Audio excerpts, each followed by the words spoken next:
Katie, and this is Classically Black Podcast, where we talk all things classical music and being black in the profession. With trap beat playing in the background. All right, let's move on.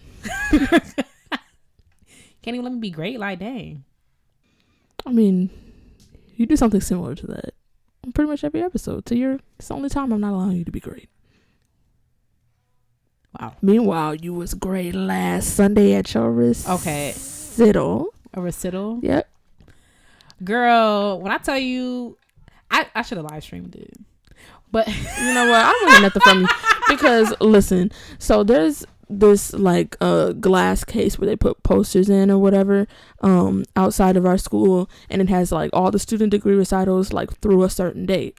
So they stopped right before Katie's date, and she was like, good, they got my business out there, they respect my privacy at this time. Yes. No. So then they change it, but after her recital, and she's like, let me get a picture of my recitals up here. I says, girl, I don't want to hear nothing else from right you. Because I didn't hear her and look at her now. Talk okay. About, I should have live streamed. Because I thought it was gonna be I felt bad because Dr. Cope was like, you didn't tell me at a recital, and I'm like, I thought it was gonna be trash. I didn't tell nobody. Don't feel no type. I didn't tell anybody. Like, people who were there had to be there, like Mr. Taylor, or were in my studio, or people that just knew because I complained about it. You know what I'm saying? Like, I complained about my recital in front of Alvin, and he was like, oh, what's your recital? Who was Alvin? Alvin is this PhD student, music ed here. And he was there, and then he invited Eugene and Lisa, so like they were there, and it was nice because I played well, you know. Like, I haven't been I think I said like on social media I haven't played that well in a long time. It just felt good. Like, and I was like, I did everything Mr. Taylor told me to do. It was like I was talking to you on stage, because like it's like I don't listen to him, but sometimes you got so much going on in your mind you can't really do. Fix your face. I just felt good. You know what I'm saying? I haven't felt good about playing in so long. Like, I feel bad for those who begged me to live stream, and I was, because what you're not finna do. So do I. What you're not finna do is drag me from across the country. That's what you're not finna do. And I mean, like, it didn't go perfect. I'm not finna be up here in line saying it went perfect. You know, I put an entire box suite from memory. Had to fudge some notes. Sometimes I had no idea where it was. I'm like, well, it's in D minor, so I'm on D. And it's not even like, when you play a whole suite from memory, for me it was like different than playing like a couple of movements from memory, where it's like you can just grab some stuff from somewhere. I'm in the middle of Cerebron and I forgot where I was, and I had no, like, there's something I grabbed from. Where you grabbing? It's like trying to rock climb everything covered in butter. Where you grabbing? But it went well, and that Brahms was so. Ethan inboxed me. He was like, "Your recital was good, but that Brahms was." And I was like, "Who? Thank God," because. The reason why Delanie's not talking, just in case you were wondering, is because she's being annoying. I've literally been sitting here looking the same the whole time you've been talking. Trifling. You've been looking trifling. Anyway. Y'all hear this? I just been sitting here and see what she... Sometimes I'd be like, I wasn't doing nothing. And I really was making some type of movement. I wasn't even moving. Your face wasn't tight? You see, you are so, My face is just my face, how I was born. Is that okay with you? You're annoying. But long story short, it went well. And I never say I play well. What but you got a recording, right? Now yeah, Nana had to beg me. She was like, she called me twice. Well, the first time I was in that person's rehearsal, like that Friday. She's like, are you gonna live stream? I'm like, no ma'am, I'm not gonna play myself. Jasmine didn't live stream hers either. She was like, I'm not gonna put myself but live streams, like, some people get the recording after that they send you. Yeah, she's gonna send me a recording. So put it up on YouTube. Classically Black. Absolutely. You just said you wanted people to hear it, and it went well. What happened? It's in the past now. No, I will not have myself out here. I am so sorry. Nope, the Brahms though. That's fine. And also Brahms. I know how it sounded when I played it. I know how people received it. Other people don't know how it sounds. But I need to listen back to see how it sounded, and that's when I would. That's not what. Well, at least eyeglasses will go up, because you just send it to me. So. No, we will. You know what Peyton said to me? Before he knew he could come, he was like, "Are you live streaming?" I said, "No, sir." And he was like, "Come on." I'm like, "Too late." And then he was like, well, when a recording come out, we gonna sit down and listen to it together. I'm like, I thought you liked me. Thank God. I'm like, Peyton, I'll have to pray about it. You know, it's in God's timing, not my own. So we'll see. We'll see. But yeah, it's over. Now I can breathe. Well, I got a comp exam to write this weekend. Like 25 pages. I haven't started yet. Have fun. It's literally gonna be. I'd rather do any. Well, I don't think it's gonna be that bad. Topic's not bad. So. Can you say you'd rather do anything else, Mr. Taylor? Popping up, be like, want to do another recital? On the rep next week. he gonna come back with some crazy requirements because he gonna be like, I want Stamens from memory and I want all your extras from memory. He gonna say some junk like that to me. I already know it. But yeah, here, recital complete. Ding, ding, ding. Oh, I have an oral exam in 2 weeks that I have to prepare for. Fun. What time? Live streaming that? Don't want to regret it again. Oh, I don't regret not live streaming. I said I should have live streamed it. I sleep just fine at night. I don't regret that. While you're tethered under your bed. Thanks, sis. Your tether follows you around. That was worse than what I said. That was evil. News this week, Katie's still trash. Wow. Did you see? Oh, did you get to watch the Beyonce thing? No, I haven't watched it yet. I'm waiting until after my jury.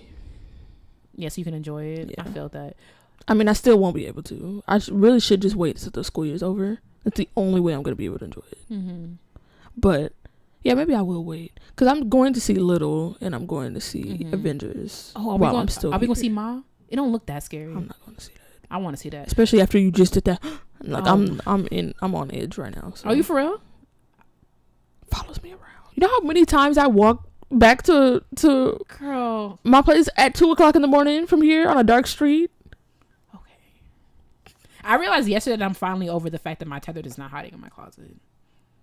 So, see, but I'm evil. You suck. And we both know that. That's gonna scare you. You pretending that my tether is right there. It's gonna scare you more than it's gonna scare me. At this point, go ahead and take me out, sis. Yeah, for real. But I gotta play my jury, so I don't wanna. Well, she gonna have to play it.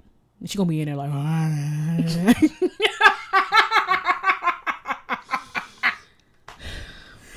I'm not gonna ruin it for you. It's really just the Beachella performance with like little inchippets in the middle, and not an inchippet, but you know what I mean, like little documentary footage.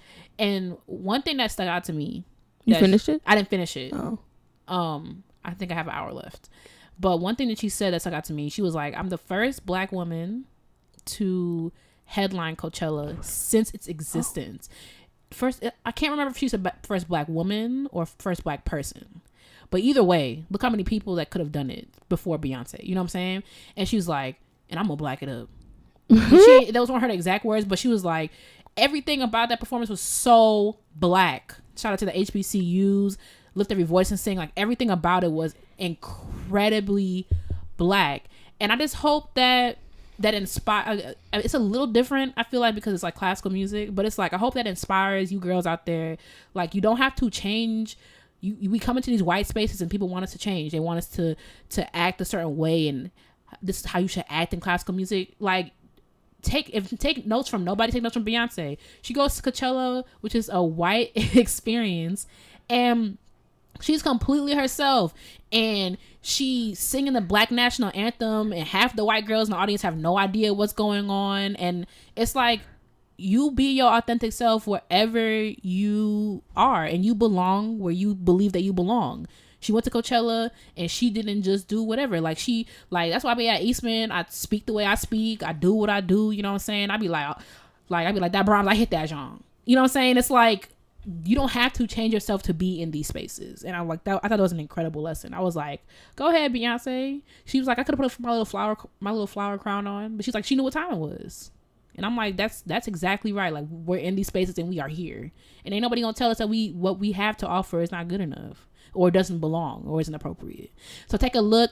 Even if and like, people know I'm not in the Beehive, but I have a huge respect for Beyonce. I enjoy her music.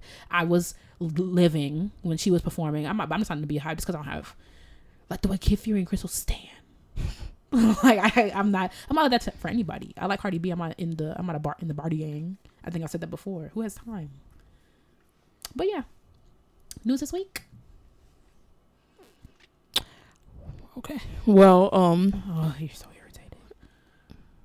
This is a victory for the Violas. Whoa, what we do this time? Well, the Royal Opera House is about to pay 750,000 euros to that violist that sued them in 2012 for a hearing loss. He sued them, claiming that his hearing was severely damaged during rehearsals of the Ring Cycle. Rehearsals of the Ring Cycle? That sounds terrible. The Ring Cycle. I can't remember the length of the. It's like 15 hours. Yeah.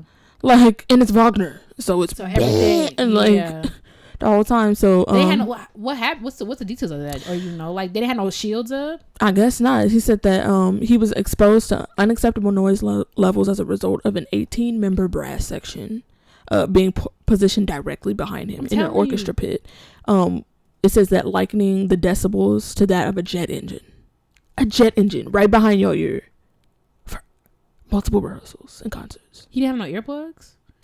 I don't know. It don't say that. I'm not defending the orchestra. I'm just asking. Yeah, it doesn't seem like there was any shields. What? There's like a blurry picture of the pit, and I don't see any, but it's like kind of blurry, and shields are sometimes clear. So, but it doesn't look like there's any in there. But yeah, they he won the lawsuit, so they have to pay him 750,000 euros in damages. What, to his ear? They gonna give him a new ear? What they gonna do? Well, it says that it's like reparations. Yeah, I think so, because he said that he can no longer even listen to music from the resulting acoustic shock, which costs permanent audio hypersensitivity, tinnitus, and dizziness. What? Yeah, because your ears are connected to all that your balance and equilibrium and junk. I was like, dang, 18. So that, like, I've been in some orchestras with some loud brass sections, but I can't even imagine this. And I complain, like, definitely my hearing it's nothing like this, but I have noticed a difference in my. I cannot hear. Like I've noticed a difference in some stuff. Like, I remember last year when I was playing the first movement of Brahms on my jury. There's like at the beginning, there's like 3 measures rest, and you come in on a B flat or whatever up high. But the idea is if you put your first finger down hard enough on the harmonic A, you can hear that, and it's put B flat right next to it. So Taylor's like, you just go like this, and you hear it. And I'm like, the piano it's at full stick. I can't hear my finger going down. And he was like, and I was like, all them trumpets and behind me. He like laughed at me. I'm like, no, but I'm like low key serious. Like my head is a mute to the trumpet section. You know what I'm saying? It's like I can't. It's a problem. But you know what? I've seen this kid. Excuse me, and he keeps ear plugs in his case. I don't do a lot of orchestral playing right now, but definitely when I get into that's something that I'm gonna invest in, because it's like it's so loud. It is, and I'm like, you're not in the same. You're not in the line of fire for the trumpet section, because you're off to the side, right? Is it loud over there? It depends on how the orchestra's set up. Is it loud over there? Yeah, but normally we're in the same line as the trumpets. Here, when I was at EMF, the brass section was behind us. Really? Yeah. They put the basses. Yeah, because the stage went like, this was the entrance to like backstage, and this stage went like that. Like went further back than it did to the side. Whereas Kodak is more like a semicircle. Because normally they put the basses behind. Normally put the basses behind the cellos, right? But Kodak were a little bit to the side, like in the nook between the cellos, behind the violas. Oh shoot! Next to the brass. Yeah, it's crazy. You gotta be. I could end it in a pit, so it's all like the sound is not going up. It's not doing anything. It's just there. 18 member brass section. But let's go back to what you were talking about. Full stick with the piano. Dalanie, has nothing to do with this. It literally has not even a little bit to do with this. Okay, so a Hungarian opera company called Hungarian State Opera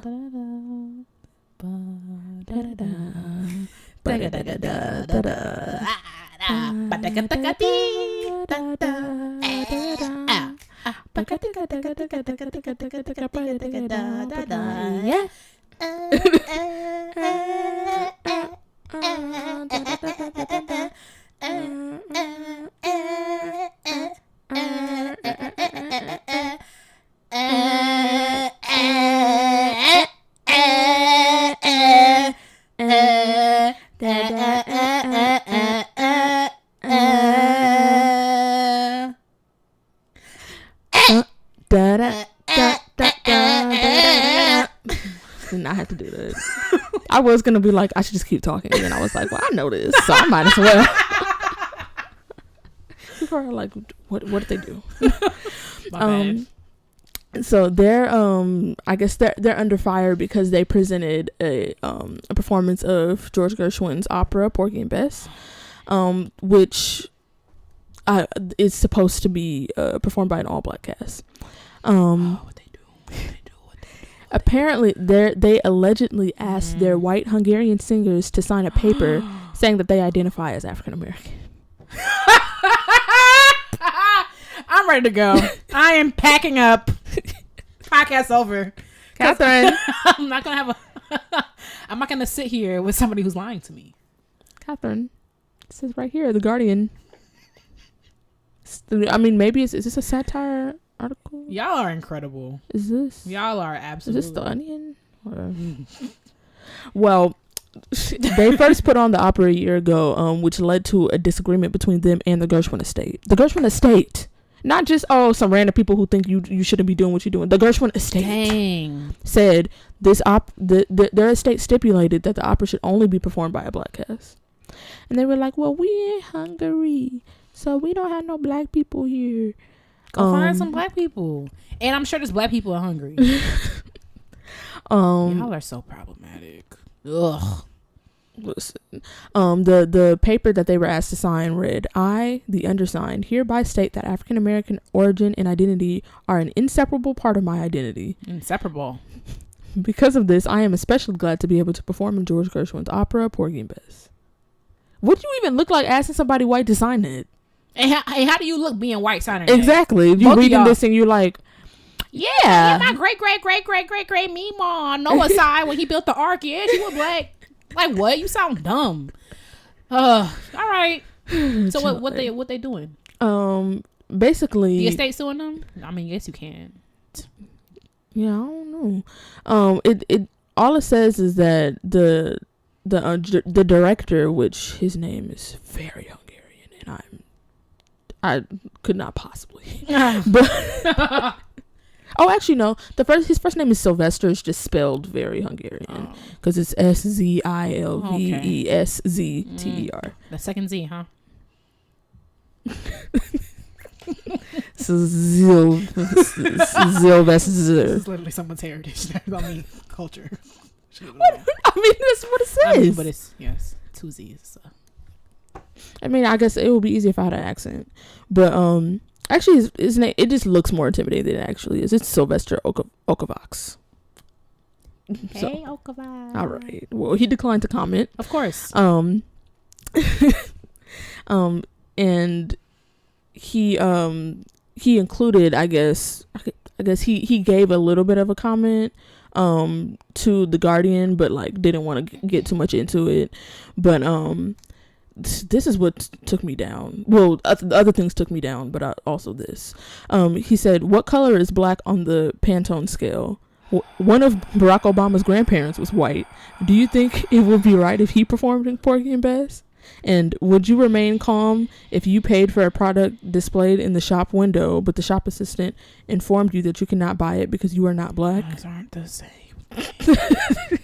They're not even. I don't understand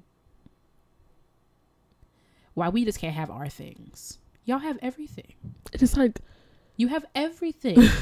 Do something else or find some black people. You know what? I'll give Sylvester. Meanwhile, you came for me. At least they didn't do it in blackface. Which it's a shame that we have to count that as a victory. But I mean, every small victory. Cute match. That'd be worse. You know what makes me angry? When he did the show, them people in Hungary went in that theater and they sat down and they saw that all white cast doing Porgy and Bess, and they're like, much better. I was reading those ignorant questions that he posed, and I was thinking, first I was like, you sound ridiculous, but also it made me think of what is the racial climate in Hungary. I was about to say Hungary. Wow, Hungary. in Hungary, it's like, I'm like, you know, if it's something that they never ever have to like, race is such a big deal in America. If it's something that they haven't delved into, can you really blame him for being that ignorant about it? But it's like, also, you talking out your neck, but also it's like, how he know he talking out his neck. But it's like, I have no idea. Like, that is true. Like, if you have no, like, we see things and we're like, we instantly saw those questions and we're like, you sound ridiculous. But also, first of all, we're black and we live in America, which is built on racism, and that's something that we navigate in our everyday lives. We know racism and race relations really well in America, but I'm like, that's probably a part of it, especially because he's like, we can't find any black people, which I don't know how hard they looked, but also I'm sure that the amount of black people is very small. And also, to be fair, and also classically trained or whatever it is. But to be fair, like, does it say on the what? I mean, you should do your research that it's historically performed by an all black class, but what does it say on the manuscript? You know what I'm saying? Like, no, but they got into a disagreement with Gershwin's estate, who told them it was supposed to be an all black cast. So like, they knew that part for sure. Oh, they decided to do it anyway. Yeah. Well, so, you know, people just do whatever they want. If Barack Obama's grandparents, I was like, boy, as soon as I read that, I was like, is this the same article or what? Wow. And we're not talking about your Mop doing Porgy and Bess. We're talking about what you are. Yeah. We're not talking about what your grandma is. and you had the contract. That was so unnecessary. And like, I get into this whole, like, you could say, some people try to like be like, well, people make black character, like, white characters played by black actors and whatever, and that's I just was about to that's not the same thing, because there's nowhere on Die Zauberflute where Mozart's like, this is for an all white cast. I mean, there's implications, you know, he wrote in like 17 whatever, but like, that's not the same thing. This is like, there's certain things that are like, this is for an all black cast. It's like Once on This Island, you know, like, that's for an all black cast. You know, it's like, there's certain things that it's just like, this is what it was written for. This is what it's supposed to say. You know what I'm saying? Just like, I feel like if you were to do a play about Anne Frank, you wouldn't cast Anne Frank as a black girl. For what? But then, because it's like, I mean, you could have black Jews, but that's not what that's not what it was about. But if you were to do like something like Annie, people love to be up in arms about Annie, about making Annie black, or James Bond. Yeah, it's like, that's not the same. That's not what we're talking about, right? And also, those are fictional characters, right? And it's like, I know people say the same thing about, like, I've seen a lot of like photos or drawings where people would take a white Disney princess and make her black and make a black version. They'd be like, well, if we can't do blah blah blah, and you guys said it was a fictional character, so it don't matter. That's also different, because the amount of representation we have in the media is completely like, it's so multifaceted. Also, Hermione was supposed to be black. She was black in the book, and y'all took her and made her white. So, oh, was that Harry Potter? What's her name? Hermione Granger.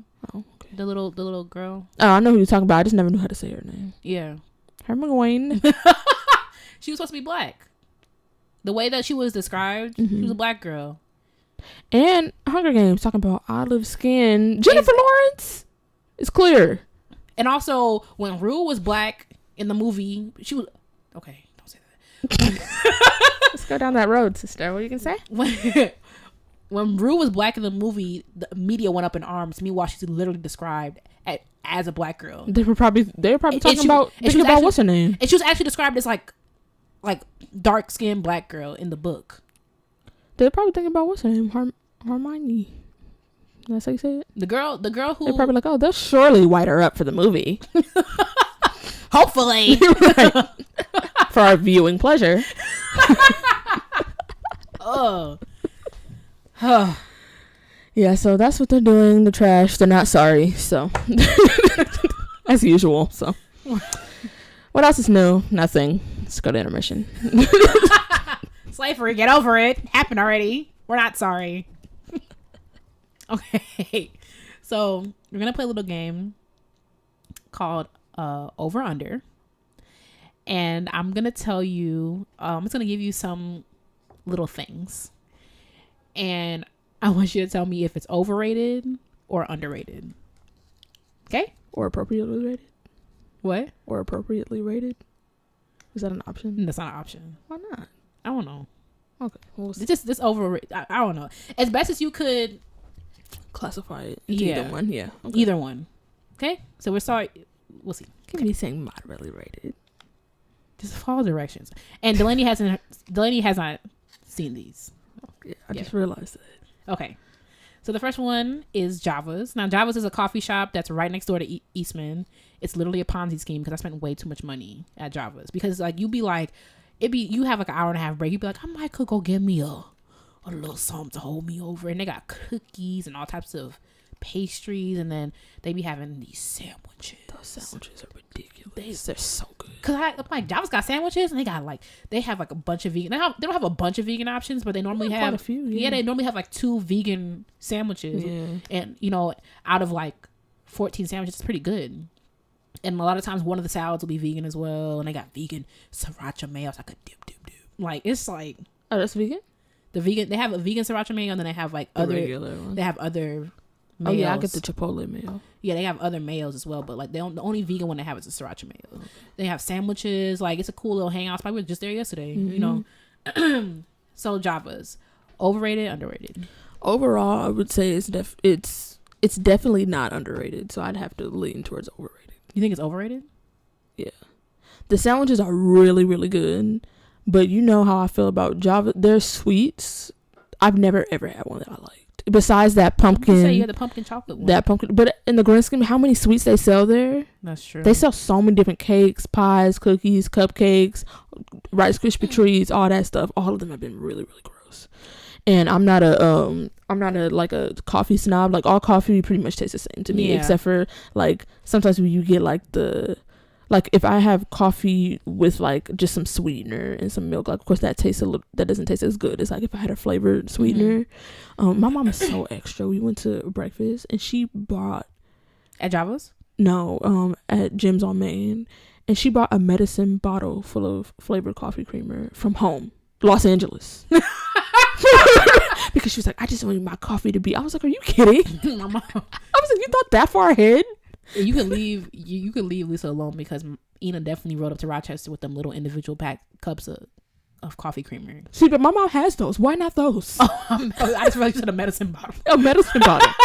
Well, yeah, my mom came from Evanston with her little coffee creamer, so it could be just right. But you know what? I will bring my hot sauce somewhere if I don't think they're gonna have the type I want. So I can't really say anything. But still, that's such a long way for yeah. But yeah, I feel like overall, like, the sandwiches are really good. Coffee is fine, but the sweets are nasty. I just feel like it's not underrated because they get so much business.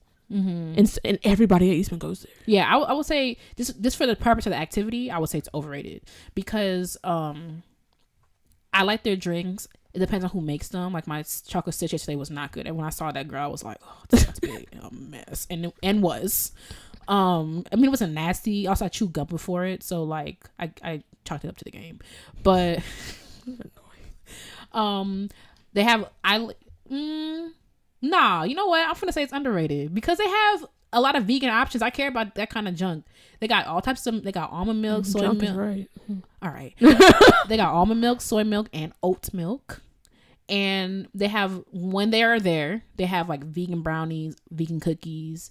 I kind of stay away from the vegan cakes a little bit because they are a little chewy. Like, they are like kind of hard. Yeah, and they keep them in that freezer, and then it be tasting like everything else that's in there. Like, depending on when you go to Java's, it depends on how good their sweets are gonna be. And I got that cupcake. It was so terrible. Yeah, the cupcakes aren't the best, but there's their vegan Oreo, whatever. I've heard about that. It's good. I mean, they have a bunch of vegan options. I just like wound it last night. I'm like, Katie, you know good and well summer's on the horizon, so I didn't get nothing.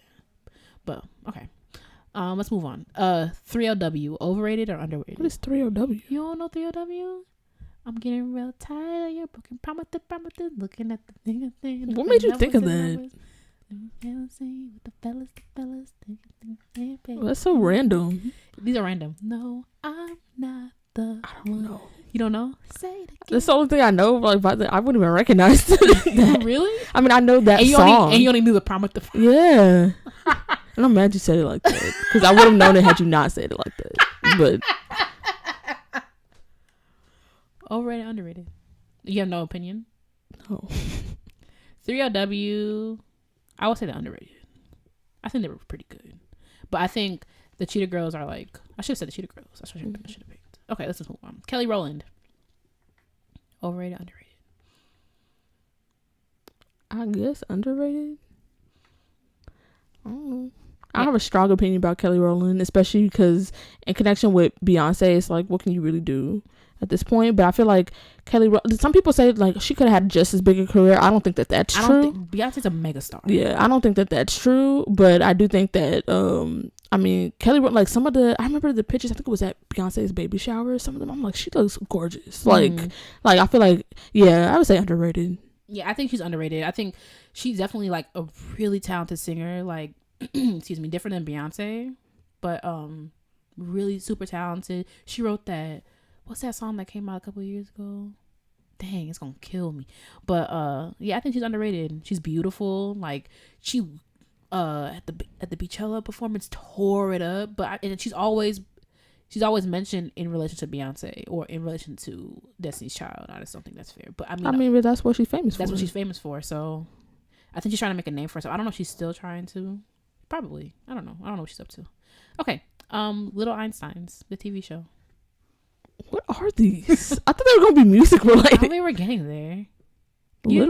Why would you think I'd have an opinion on this? You didn't watch Little Einsteins? Yes, but like, what? Is it overrated? Actually, when was the Little Einsteins on? Why were you watching the Little Einsteins? My little brother watched that. He was born in 2005. Little Einsteins. What's the dates for that? I think it was later on. I think it was like in 5th grade. Yeah. Little Einsteins, they taught little things. Yeah, I know who Little Einsteins are. I feel like you was last year. Okay, relax. Okay. What are the dates for? You're not gonna have me out here. Let me look up the dates. Yeah, okay, 2012 to. This is really random. I was not expecting any of this. Underrated, I guess. If I could only pick one. Not if you could only pick one. See, I feel like appropriately rated should be an option. 2005. What was I doing in 2005? Yes, 2005 when Justin was born. What was that? 14 years ago. Yeah, I was in middle school, but also I was obsessed with the VO at the time. 12. I was obsessed with the VO at the time, so like I will. 12 is a bit old. No. I mean, it's a little old for Little Einsteins, but also like I will always watch TV, so I will go to sleep watching Lizzie McGuire, wake up and Little Einstein is on. So I will step in that. Also, I was obsessed with the VO at the time, so they would have little melodies playing on whatever every episode is a little adventure or whatever, and then they would say what the piece was at the end of the episode. So I would go to the computer, look it up, and that's how I found sites like 8 Notes and like I forgot the other one, musescores.com or whatever, where they had like lots of free VO music, and I would just play through it and try to learn it. Like I tried Hungarian dance when they talked about tempo, Hungarian dance number 5. I look for the name of the piece. I went to go look it up, and I learned how to play. It was dummy hard because I had to go to third position. I was like, oh, I'm gonna learn this. The stuff like that. Dedication Nation. Anyway, it's underrated to me because I think it teaches stuff. We're gonna get somewhere. Just give me a second. Okay. I'm gonna cut some of these out. Oh no, I want to do this one for real. Okay. Soulja Boy, overrated or underrated? Underrated. I think he's underrated too. I just love him. I love Soulja Boy. He works really hard. He just got to figure it out. Yeah. I saw that one video of that dude who was like badgering him. I was like, y'all gotta be like that. Yeah. Like he's just trying to do something. He's just trying to do something. He's just positive. He just cares about like especially all you gotta do is watch a Breakfast Club interview on somebody. Like I watched that Breakfast Club interview, changed my whole perspective. Like he works hard. He's down for the community. He's down for the cause. He wants to help everybody. He was like, Migos, them the people that stayed at my house and I flew them out and they came to LA. Like I love Soulja Boy. I love him. Okay. Lessons where you don't have to play. So you go to a lesson and you have your bass, but y'all end up like talking the whole time or whatever. Overrated or underrated? I guess underrated. It doesn't really happen to me. Really? But not when I bring my bass. If I have a lesson where I don't play it, I'm intended not to play. Oh, really? Yeah. I've never like showed up to a lesson intending to play and then I just never get to it. Usually I have a lesson like after jury week. That lesson is just don't bring your bass. We going over your jury comments, which I think these lessons are overrated because these happen. I can't tell. I want to say like so maybe there should have been a middle ground, but it was just supposed to be like a black and white. I got it from a video idea, but at one hand, it's like I'm normally prepared for my lessons, so it's like I just want to play. But you're trash. But on the other hand, I've learned so much and had so much amazing conversation with Mr. Taylor on lessons that I just don't play. And also he just reschedules it. He'd be like, okay, just come this weekend. So, okay. Studio class, overrated or underrated? Overrated. That was quick. Wow. I just feel like I feel like this year is when I've started feeling that way. Because my studio class is so late. Mm-hmm. Starts at 9 on Mondays and Wednesdays. And so, like, and then at this point, it's just like, and like, I'm so desensitized to people playing. Like, I'm just like, I just want to focus on me. Mm-hmm. And I don't know. I just feel like everybody I'm just so tired and everybody just too all the time that I'm just like, can we get out of here? Like, I found myself more and more just being like, I can't wait till this is over. Wow. Like, it's just so late. I've had my whole day, and then at 9 p.m. I have to go to studio class. I mean, I complain about the 8 p.m. I'll be like, and it's not even that bad. I've definitely like been staying up a lot later. Like since I've been at Eastman, like it's rare that I go to bed before like 1 o'clock. So like, but before when I first got to Eastman, like 10 o'clock, my eyes start to burn. I'm like, I'm about to go to bed. You know what I'm saying? But now I'm just like. And it's like you hear the same stuff over and over again, and then sometimes the same people play. This one dude, I'm like, you've been playing this concerto. I've heard you play this about 7 times. Wow. Like I'm really sick of it. Like, yeah, I mean, for me, studio class is overrated because one, I don't like listening with the purpose of giving comments because it changes the way you listen. Two, people think that insight. Okay, I don't like. Some people's comments just be so dumb to me. Like, and that's not because I'm so much. Shut up, you're so messy. It's not even because like I think I'm better or I don't deserve comments. Like, that's not what I mean. But sometimes people be saying some dumb junk. I remember just to be saying something, and then they be talking too long and talking in circles. I'm like, GT, you're not gonna stop them from talking? Like just talking in circles and like Miss Taylor's not rude though. Well, my teacher, he was.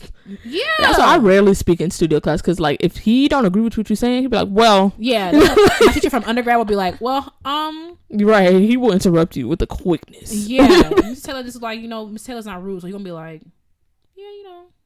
And I'm just like, I remember one dude, this girl was gonna give her recital the next week, and he was like, "You could experiment, with like scortatory." I'm like, you sound so dumb. Her recital's in a week. Like, and it's like, I don't know. I just don't like giving. I just think the whole thing. I mean, like, I understand the importance of like playing and having performance opportunities and stuff like that. But I just think studio class is underrated. Okay. Last one. Overrated. It's overrated to me. Well, it'd be dope. You had studio class like every other week or like once a month.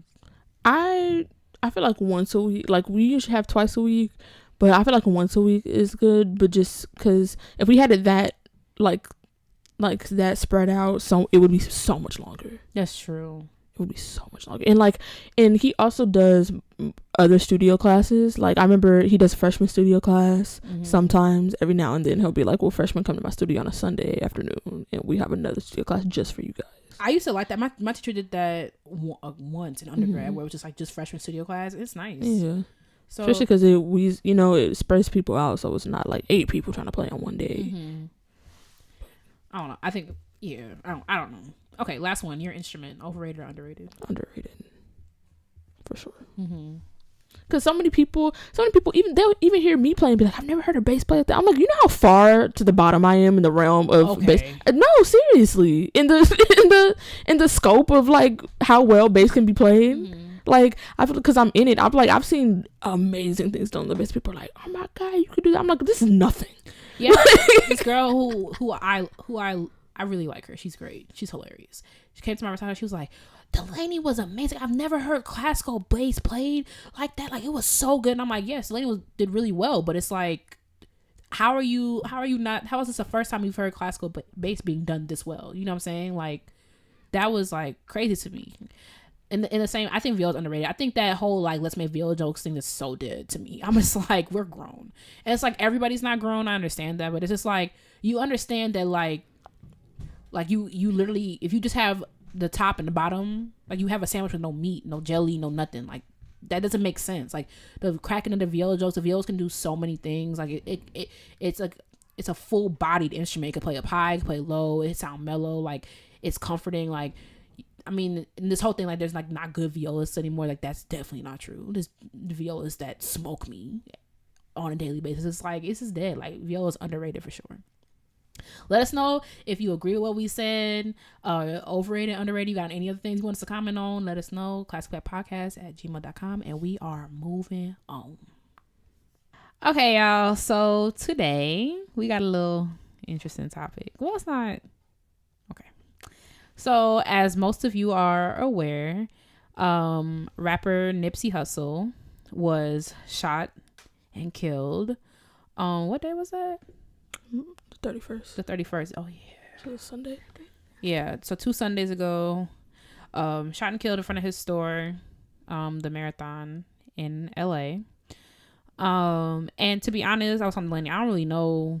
I didn't know much about Nipsey Hussle, to be completely honest. Like, I didn't listen to his music. I listened to rap, but, like, not enough to know, like, you know, whatever. Like, what I know about Nipsey Hussle, I knew that he was dating Lauren London. And I know, like, his album, like, Victory Lap was not nominated for a Grammy just because the Grammys had just passed or whatever. So I knew about that connection. So, and, like, when like, famous people die, I might really want to jump on the bandwagon and be like, oh, my God. Because I feel fraudulent, you know, because it's like I didn't listen to your stuff. You know what I'm saying? But this one kind of hit me in a different way just because it's, like, the way he went out, you know what I'm saying? Like, he went to go get clothes. I think somebody just came out of prison, and he went to go get clothes from them, and he normally has a bodyguard, but he was like, I'm just gonna run up the street real quick and do it. And then somebody just come up to him and like the way people lose their spouse or their boyfriend all the time, you know what I'm saying? But like, what a way to go, you know what I'm saying? And like, he was literally snatched from his family. So of course, after somebody died, like, all this stuff comes out about them, like all the stuff that they did. And what was great about Nipsey Hussle is the fact that, like, how involved he was in his community. Like, it wasn't really just some, like, you know, he gonna donate to some charities on the side, and there's nothing wrong with that. There's nothing wrong with donating to orphanages in Africa and stuff like that. There's nothing wrong with that. But like, he was just like, he just cared about his community. He has a quote that says, growing up as a kid, I was looking for somebody that cared. So he was showing his community that he cared. And, you know, a lot of rappers rap about the hood they came from and all stuff like that, but he, you know, actually loved the hood that he was, and he stayed there. You know, when he did his photo shoot with Lauren London for GQ, he shot it in his neighborhood.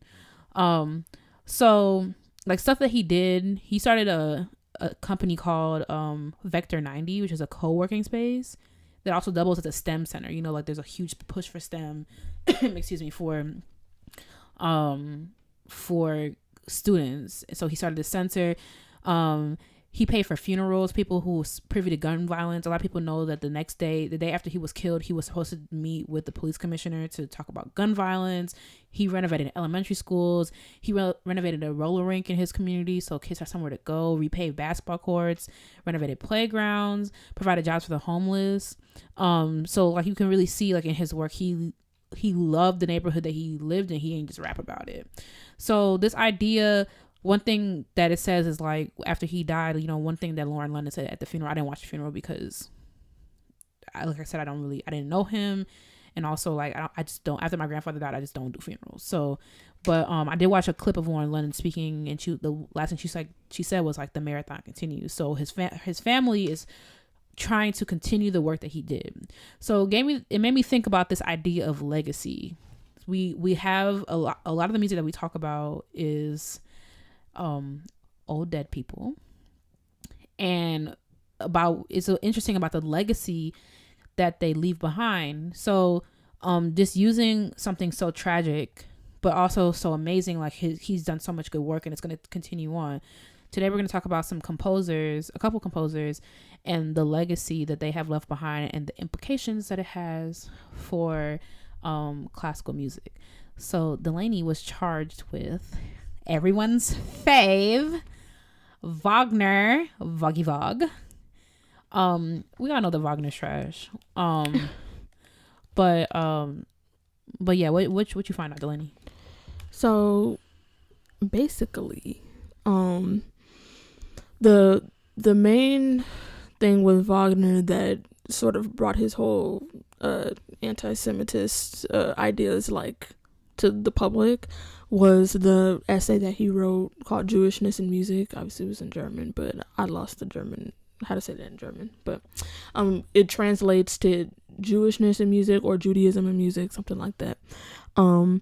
And one of the people, like, he said a lot of different things in there, and he's like not corrected stuff but like qualified stuff with like different editions of it. Mm-hmm. But one of the main things that I think of, especially when I hear about that essay, is the stuff that he said about Mendelssohn.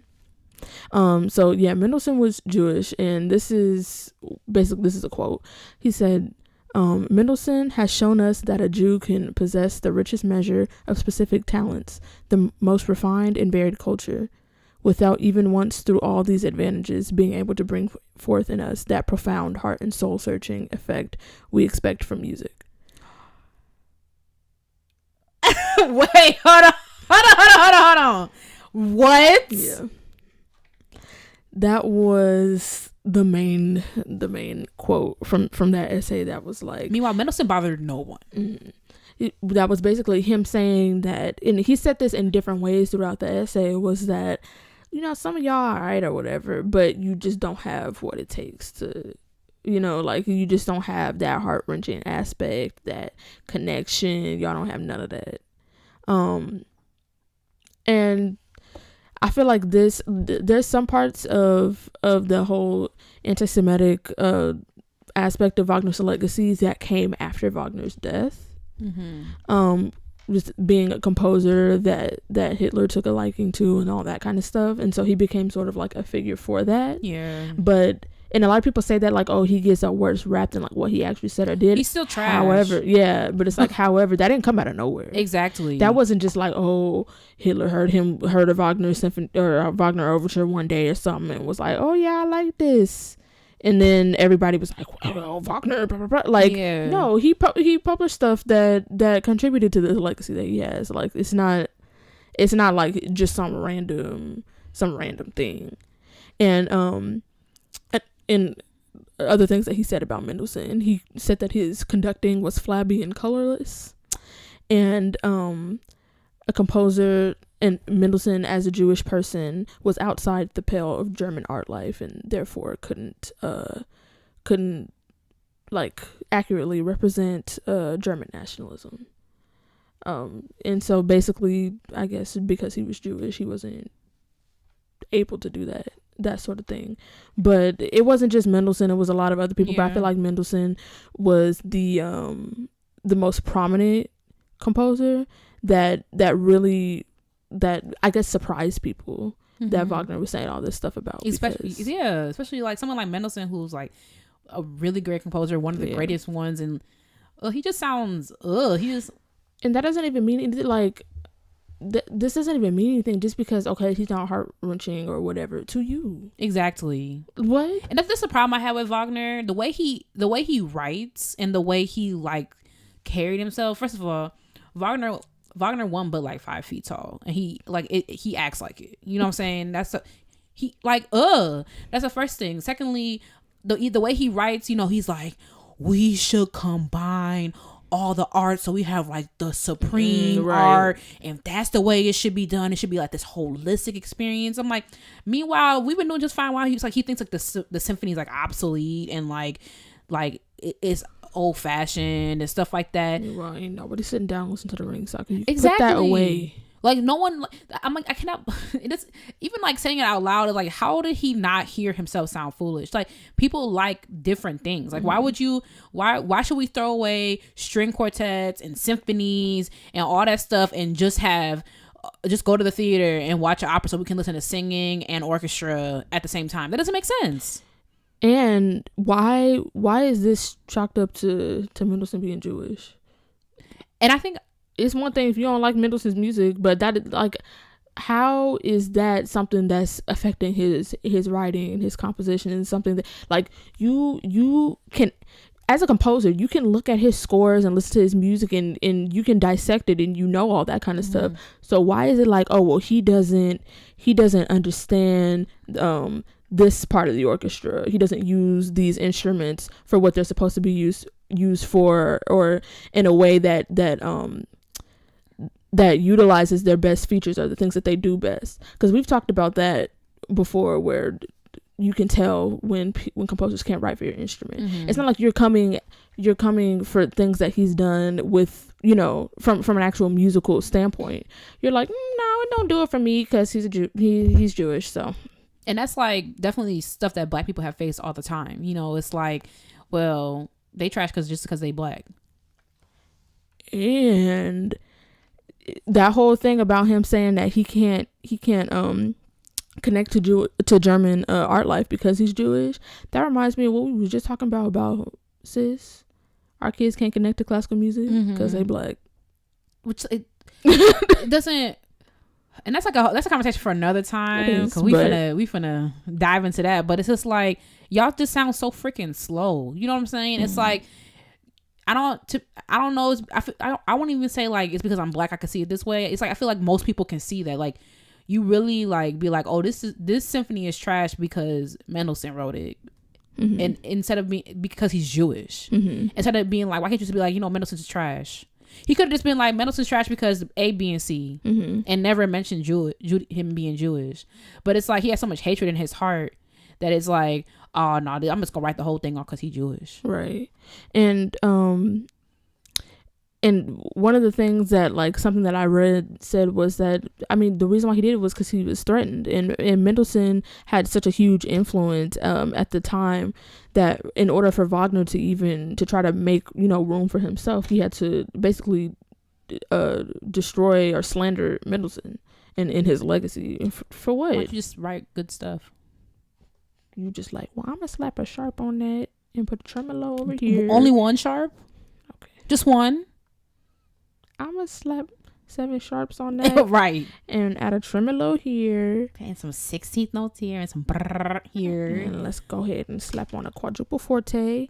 And then a whole gaggle of horns. And there's a piece. Yep. All we need is a loud ba-bam. And do-do-do-do-do-do-do. And bam, ba-bam, ba-bam. And a little fermata on the last one. Ba-bam.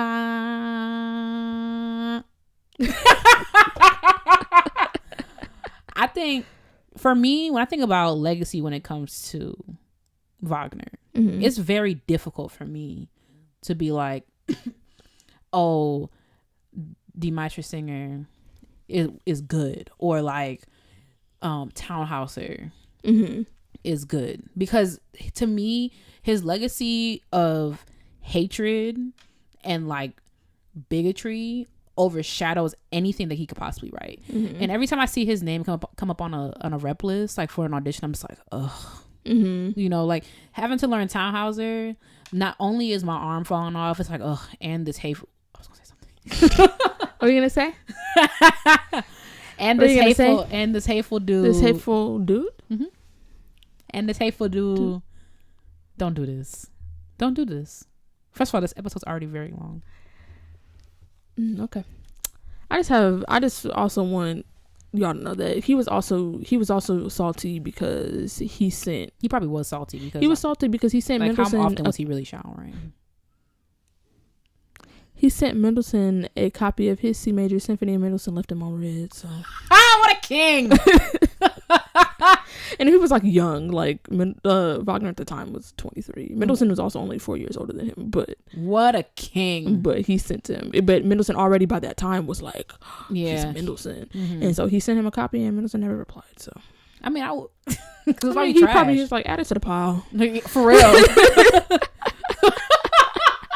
For real, Mendelssohn tired of getting stuff sent to him. I'll get to it when I get to it. They never did. And you know what's crazy about this? You know that's early Wagner. C major symphony. Yeah. Wagner? Well, you know, low-key, Die Meistersinger is in C major. I mean, but for how long? Exactly. I'll be looking at Wagner like, how do we end all the way over here? And not even just like, it's not like no intricate woven Brahms joint where you just slide on over the B major. It's like, nah, you just look and it go 47 sharps. Man, what about you? What do you think about his legacy? Well, I don't know. I mean, I definitely think that his legacy of like hatred and anti-Semitism is the first thing that comes to my mind when I hear Wagner or see his name.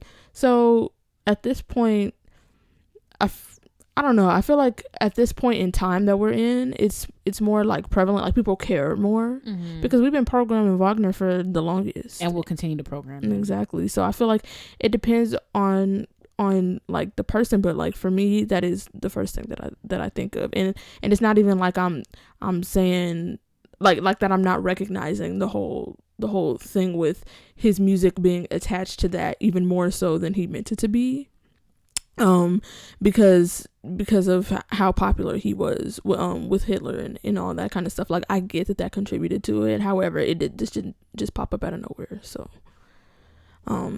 I'm sure that's not what he wanted to be remembered for, especially because after he wrote that, he, you know, of course, like some people, he got pushback for it, and some like Jewish leaders and all that wanted like endorsements for him, like giving him a chance to, you know, backtrack, and he didn't. But he just, of course not. Yeah, all he did was go back and edit it and qualify a couple things, but it still had the same impact. And I don't know, I feel like some of the articles that I read, like there's one that was like, is his stigma like with Nazism fair? And yes.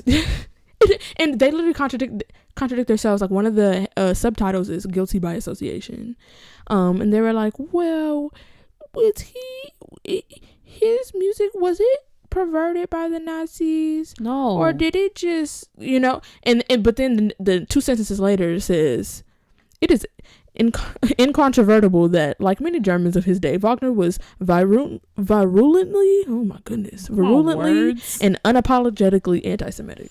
Exactly. Like Hitler just didn't go to his little advisors and be like, who writing music today? And be like, Wagner had literally things published. Exactly. Like, you think he didn't read that? Exactly. Hitler knew what and then now you trying to like find someone in the arts to support or whatever. Like, yeah, you gonna support Wagner. And Wagner was a big name with his little rinky-dink ring cycle. You know what I'm saying? Like, like talking about, is it fair that he was coupled with? I'm like, yes, it was. If it'll be different if like Wagner was just being German and not hateful and just trying to write music and loving all the girls and whatever, and Hitler picked up his stuff and was like, you're German and popping, so I'm gonna like you. Like, no, he knew what he was doing.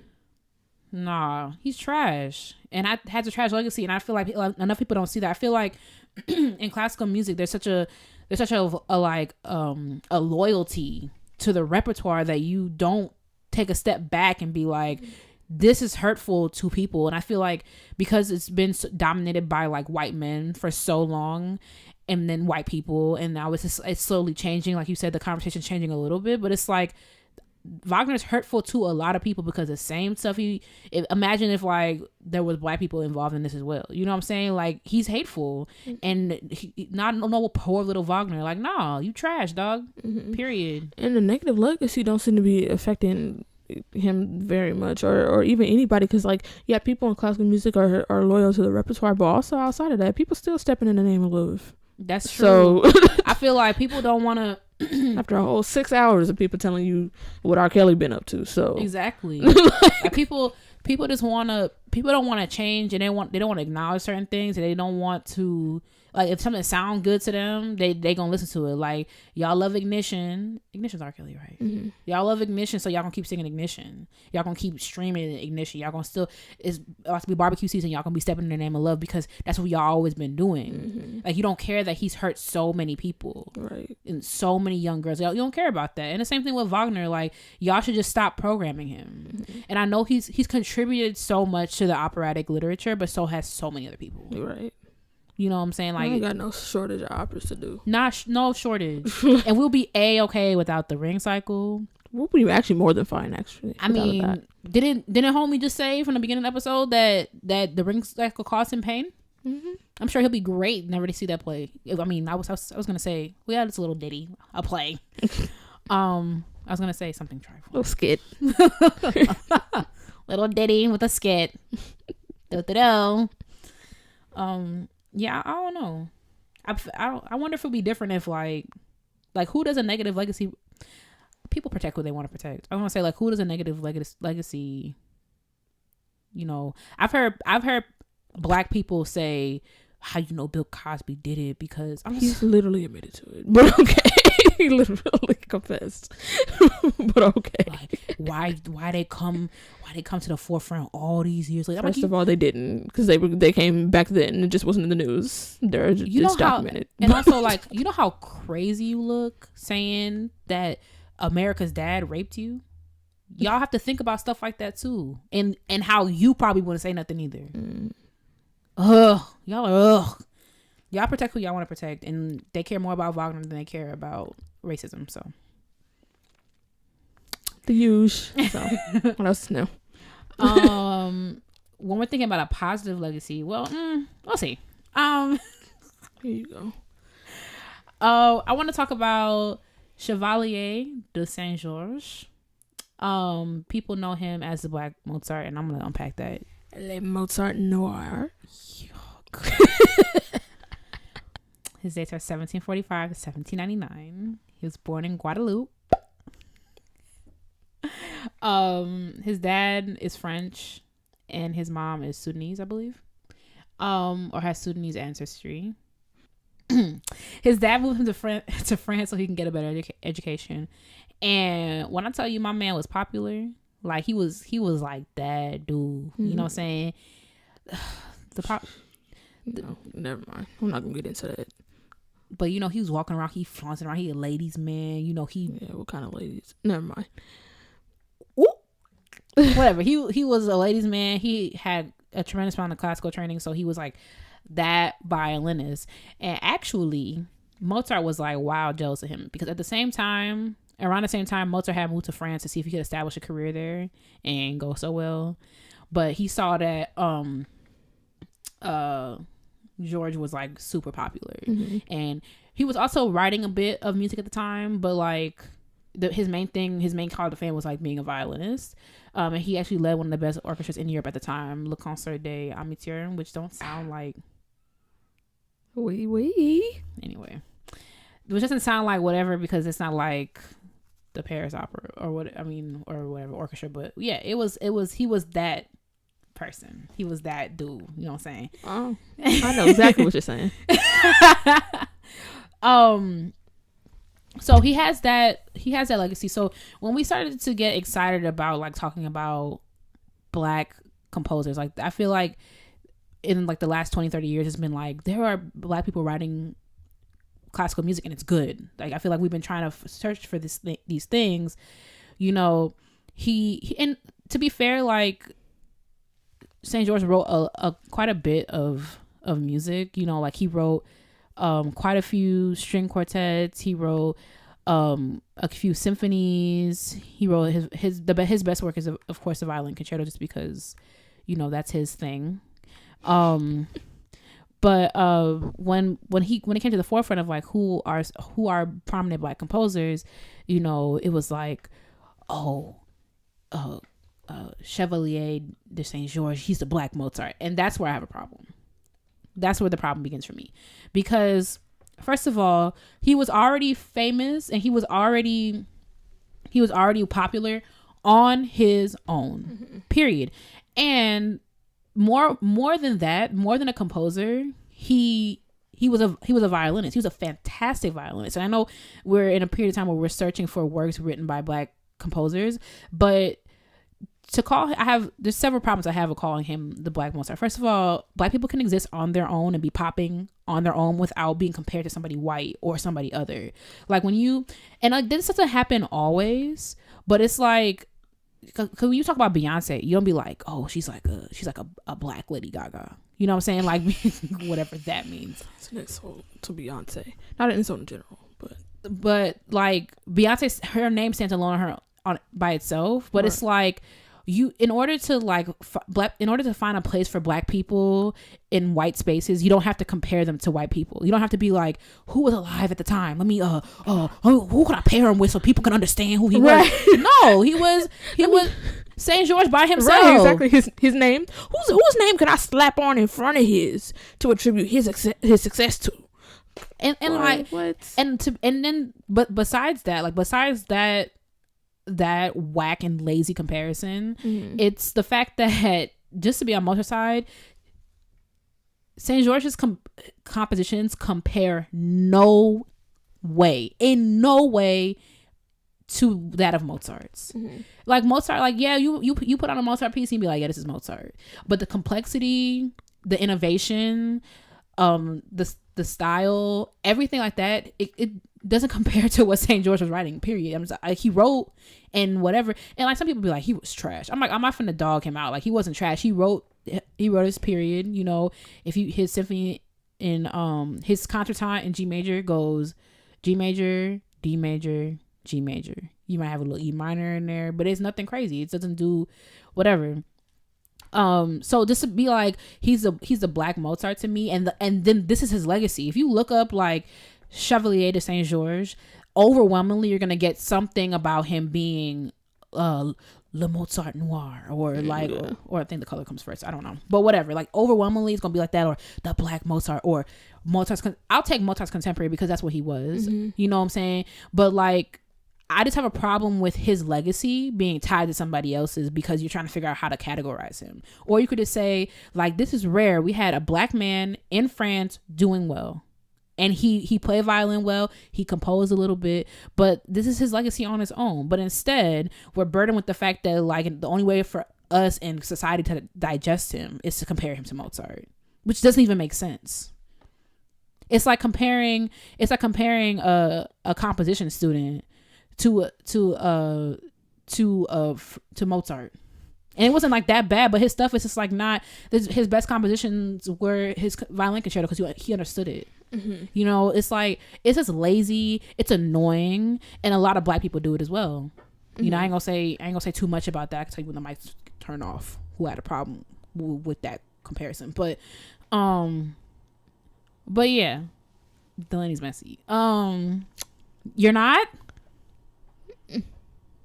But I have a problem with that. Like, black people can stand on their own, and they don't need to be compared, and they don't need to be digested, and they don't need to be palatable. Like, nah, he was lit on his own, fantastic violinist, the end of story. Classically Black Podcast, the Black CNN, the Black Classic FM, with the Black Strings magazine over here. And that's the only way we could be like, you could be, what's Classically Black Podcast? It's kind of like the black 2-set violin. Yeah, that's exactly right. It's like they do what 2-set violin does, except without the violins, and it's black. Right, and then just draw some hair on them, and then make them women, and then make them darker, and then put them in front of mics, and then it's like 2-set violin but black. Yeah. That's exactly what it is. Or you could just be like, this Classic Black Podcast. Exactly. Look like, it up. especially even then I was having a problem, but especially since the music is just not comparable. Like, it's just not comparable. So the question that I have for you now, after we talk about the legacy of these composers, and of course, like what we talked about with Nipsey Hussle, is your legacy important to you? So, based off of how we've talked about, or I guess when we've talked about this before, the reason why I've said no, that my legacy isn't important, is because when I hear questions that like that, I think of, like, there's some people that really care about their legacy. They're like, I want, this to, carry on after me, and I want to be known for this, and I want this to, my name to be not like they're doing it for clout or anything, right. But like, I want this to be what people remember me for. But when I think about the reason why I say my legacy is not important to me doesn't mean I don't want to have one. It's not like I don't want people to remember me. And that was my confusion. I'm just like, it's not like I don't want to be remembered. I'm saying that like sure, if I leave an impact on people and people remember me and like Dalanie was great and it, like good. They do. I'm sorry. I'm just saying that like would I be looking down or up? Like, dang. Would you be looking down? Like, dang, if they didn't and I'm not trying to I'm trying to talk around it because I don't want to imply that just because someone cares about their legacy means that that's all they care about. Like, I don't want to imply that. But all the things that I do, like I do charity work. That's something that my mom has instilled in me from a young age, like just being involved with charities, giving back to your community, doing all that kind of stuff. I do that because I would feel incomplete, and I would feel like I'm not, like I would feel bad if I didn't, basically, and I would feel like I'm not doing enough, and that there's a part of me that enjoys doing things like that. And I don't know, that may sound selfish because it's like, it's not like I'm not doing it to help other people, but that's just something that I do because I feel like that's something that I want to do. And whether or not I'm remembered for it is really just like up in the air. Really, it's just not, I don't really think about it in that way. Is why I'm like indifferent. I was shocked with that just because like you have like a huge drive for like you want to like make festivals for kids, you want to do stuff like that, and you want to like make a difference and make more kids get into classical, not make them, but could you imagine? Pick up the dang viola. Okay, that's what I need in my life. That's what I need too. Somebody make me. Right, but it's like you want to do all this stuff, and it's like that's not like people gonna remember Dalanie Harris or Dalanie somebody else for all Dalanie what can't Dalanie what. I'm gonna have my own last name forever. Oh, cute! Like a choice thing. Like but somebody else's choice not to marry me. So I mean, like a choice thing. That's cute. Like when you're like Dr. Harris. Yeah, I can see. Meanwhile, never mind. I'm not gonna, nothing. Oh, shoot! I didn't even think about that. Thank you. Thank you for that. But I mean, I'm not gonna stop being trifling. Anyway, I just like, it's like, I'm not like you wanna have Dalanie Harris Boulevard and like, I'm just like, you gonna make a huge impact. Like I see that for you making a huge. Okay, what is the That's God. A Raven theme song? I'm not telling you the words. Is that possible? No, you're right, but I'm not. Oh, okay. Yes, I was just like, you're gonna make an impact, and that's gonna, therefore, whatever. Like for me, is my legacy important? It probably seems like it really is, but it's like, tell me your legacy. Y'all should see Katie earlier. Nah, because the first tape we did of this, I was like, this ain't working. It's not like I want to be like, oh shoot, my computer about to die.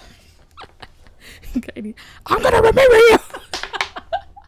I know it seemed like it. Like I want a street corner. Okay. I want a street corner, and I want. I don't care.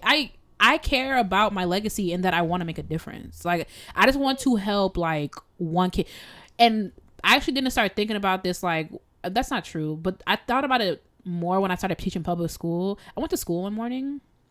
I'm minding my business because I started at the high school and then I would go to the middle school, and I'm minding my business. I'm preparing for class, saying my Hail Marys, and there I go outside to make copies, and there's one of my 8th grade students is crying in the you know how classrooms go like in, like she was crying in my doorway, and I'm like on the floor like in the fetal position like crying. I'm like, you good? And it's like I think her grandmother died or something like that, and she didn't know which teacher to go to and all that other stuff. And it's like, you know, like stuff like that, like making a difference. I care about making a difference, just like looking outside of like what I'm doing here, like trying to play in tune or whatever. Like I want to make a difference. I don't know how, but that's something I care about. So like when I like close my eyes for the last time, it's like, yeah, you know, like she did that. She did something. You know, she did something beyond beyond her scope of the world. That's all I want to do. I feel like when I said like, not that it doesn't not make a difference either way. I feel like I would rather have either a positive legacy or no legacy. But imagine having a negative legacy. Yeah, I'm like, because I'm like, no, think about it when you were talking about like how you want to be like seen, like, you know, of course you had that student that was crying, you comfort them or whatever, like you be a teacher that they can come to, and that sort of thing. Like I wouldn't want a student to be like, oh damn, I'm not gonna go to Miss Dalanie because she, you know. I mean, like, I definitely I had 1, 2, 3, 4 of them students. I mean, but they were trifling. So. Like I don't want like. Because and you know, and I do get that sometimes with people, like, of course that's not a legacy thing, but that's something that people do get. Well, Delaney, she seemed mean and she seemed rude and whatever, like that kind of stuff. And I'm kind of rude, but in a different way. In a different way. But like, yeah, I wouldn't want like a negative legacy, but something that the way I'm thinking about it, what it reminds me of is when we had our interview with Richard, and he talked about all that stuff that he did for that public school, and he was talking about how the people were like, we're gonna write this thing, and he was like, I don't care if y'all write that thing about me, you know. Like I think about it in that, like that's what I'm thinking of when I say it, where he's just like, no, like they got somewhere to do whatever, you know. I guess I don't know.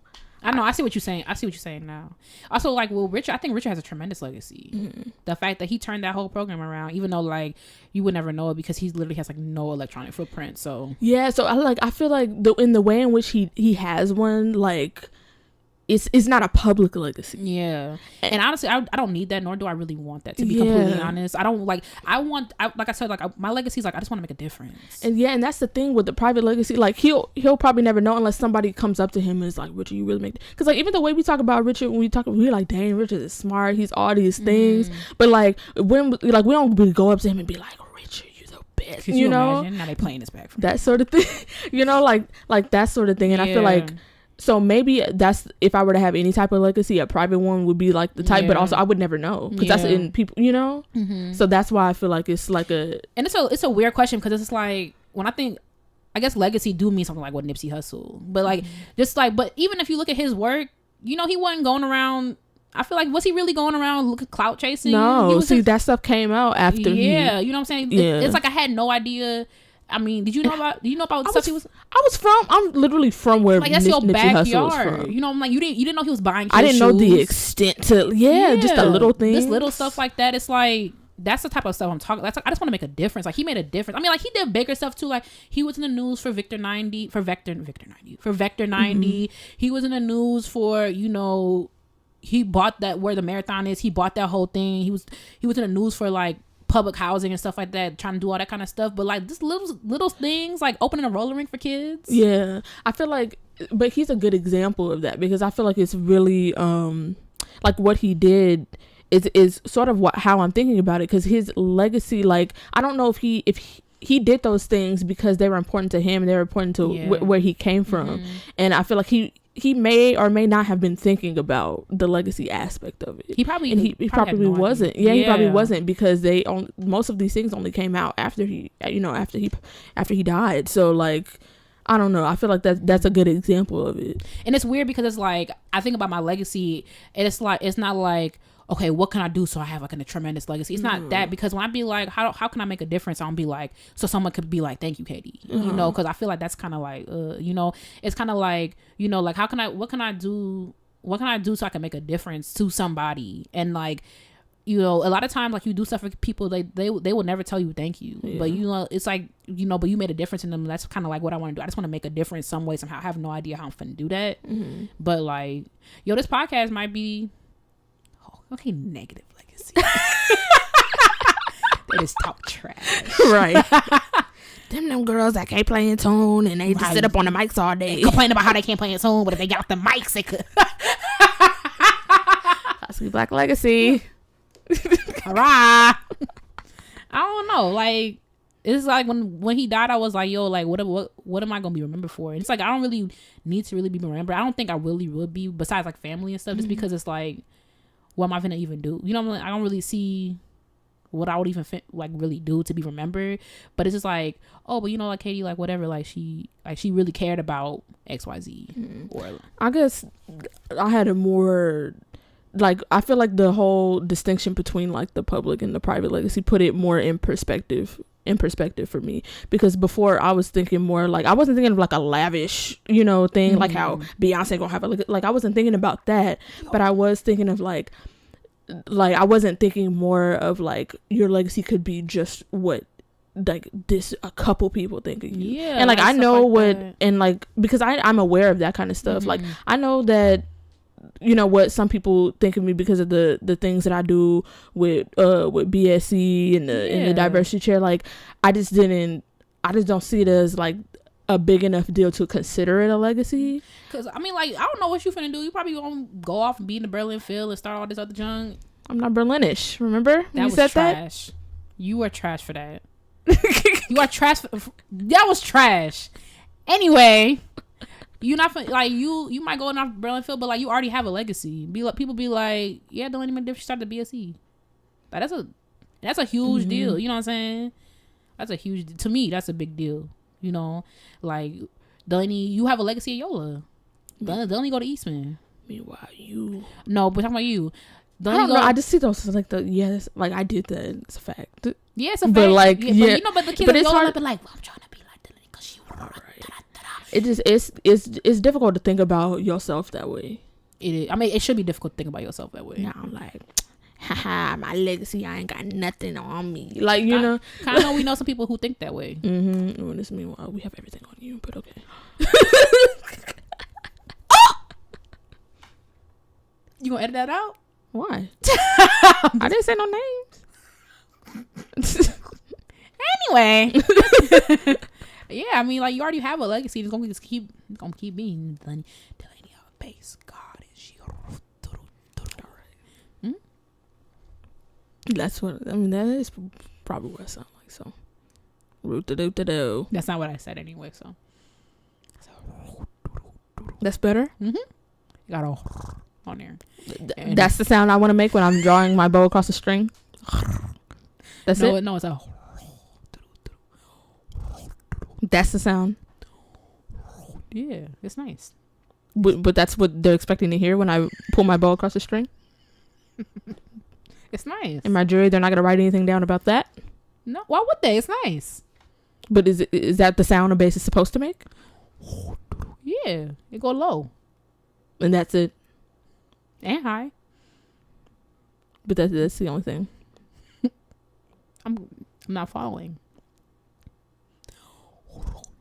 They're gonna be like, oh yeah, she got it. Yup. Right. Okay. That's the sound you make? That's different. But it start with yeah. It's nice. All right, let's move on. Let us know what you think about Wagner. Actually, unless you're dragging him, we don't care. And Saint George and your legacy or impact or difference or whatever. Email us at Classically Black Podcast and at gmail.com. Classically Black. Now just type in Classically Black Podcast. It'll go through. Don't worry. You're trash. Classically Black Podcast at gmail.com. And we are moving. This is going to be the last episode. Actually, Classically Black at podcast.com. This is going to be the last episode. And we'll get it immediately. And if you get an error message back, just ignore it. That's just us replying, letting you know that we got it. So with an error, this is the last episode, y'all. Indubitably. Oh, come on, wordsmith. Come on, vocabulary queen. Proud of you. What's the Black Excellence? Black Excellence this week goes to Dr. Right, Jacqueline Cordova-Arrington.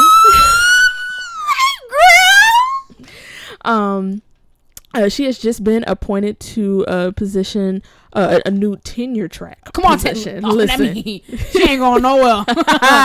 Better get used to it. Yeah, I was cut up on the first day.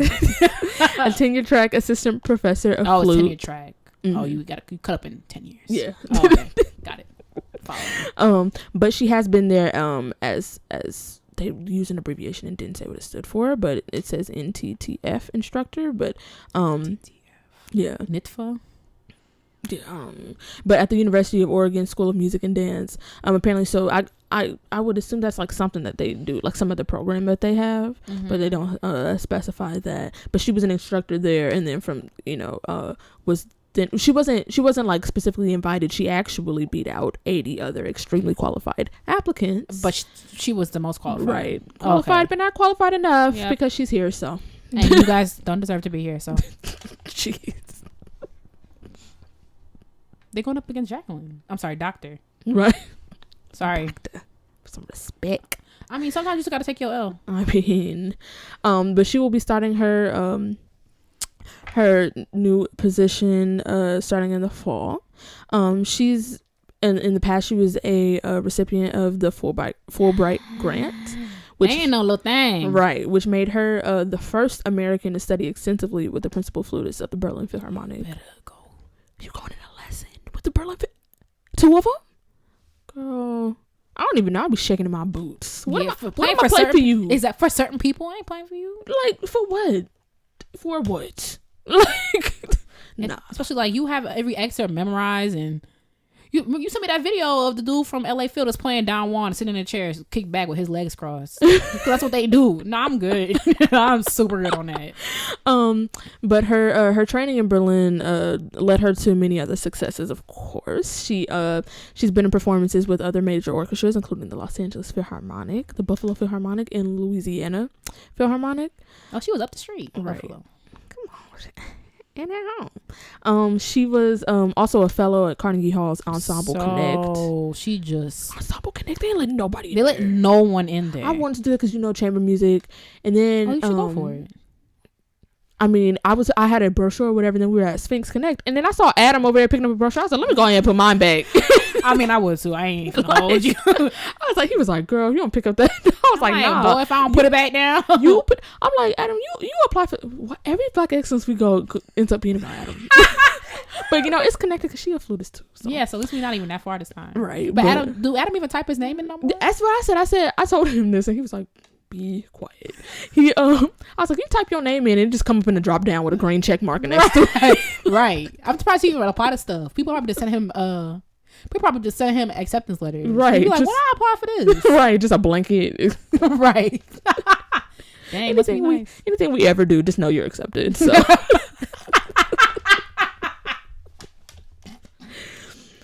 Chilling.